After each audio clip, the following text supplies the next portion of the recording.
Fala galera, beleza? Hoje eu vim compartilhar com vocês somente um pensamento bem interessante que eu tive a respeito do Edmund Husserl, que é um dos autores que eu vou mencionar aqui no canal.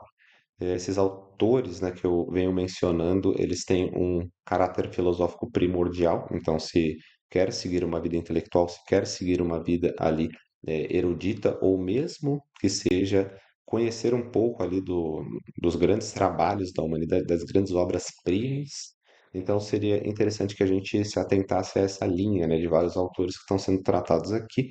Inclusive, o último, Ortega y Gasset, é um dos autores que prestigiava muito a obra e o trabalho ali de Edmund Husserl.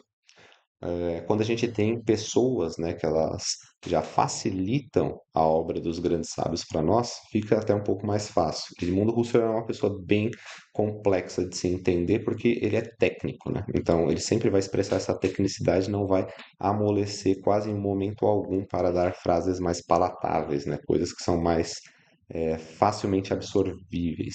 Então, se a gente quer ali ter uma introdução mais fácil, né, para a obra do Edmundo Husserl, a gente tem também o Olavo de Carvalho, colocando aqui Edmundo Husserl contra o psicologismo, né? O livro é até um pouco extenso, mas ele vai dar para nós ali uma perspectiva geral de qual que era o posicionamento do Edmundo Husserl naquele momento, no momento histórico em que ele estava vivendo, e também quais eram os avanços da época, né? Principalmente desse salto de usos psicológicos que estavam sendo encabeçados nas massas, né? Então, uma grande ação estava sendo realizada naquele momento, utilizando todos os aprendizados vindo ali dessas primeiras escolas de psicologia formadas no academicismo, né, lá do final do século XIX, inclusive, né? Então, muita coisa acontece no século XIX, como eu estava falando no vídeo passado do Ortega y Gasset. E o próprio Ortega y Gasset, ele tem nesse livro aqui, né, que eu pretendo trazer para vocês, pelo menos algum trechinho, né? É bem difícil de se conceber toda essa linha de raciocínio porque ela envolve um acompanhamento integral. Então, precisa ter uma atenção devida a cada um dos detalhes que está sendo pontuado nesse livro e ele não é pequeno. Então, são as investigações lógicas de Edmund Husserl. Essa aqui está em espanhol. Então, o meu pensamento era, por que nunca foi traduzido, né, para português integralmente a obra, né? Todas as 6 investigações. Somente a sexta investigação está traduzida, acredito que até pela própria Marilyn Shaw, eu não tenho certeza. Acredito que não.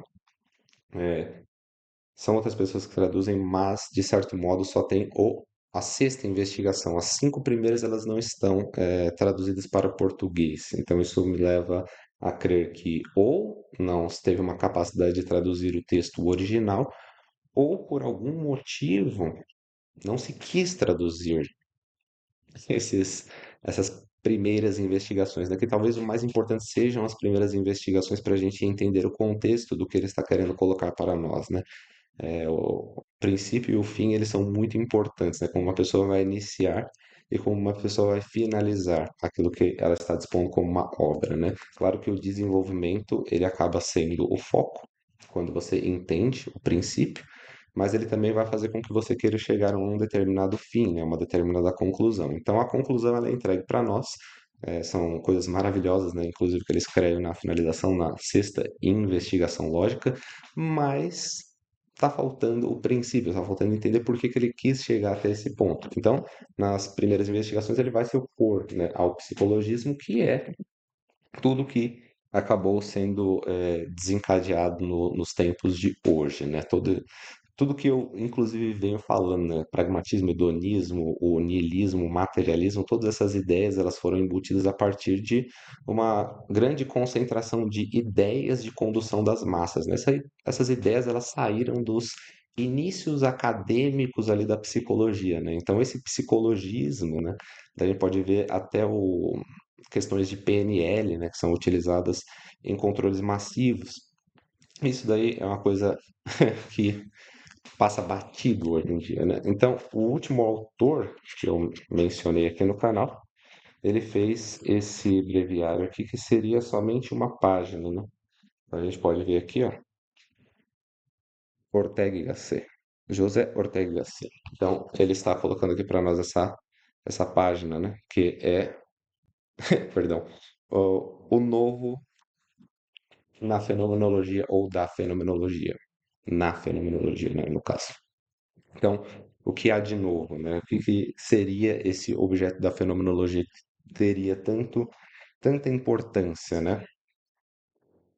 Bom, eu vou trazer para vocês ainda, não dá para trazer nesse exato momento, porque é necessário que se pegue ali um início da exposição do objeto que é a fenomenologia, né? Por exemplo, na mônada, o Leibniz já começa falando ali da mônada.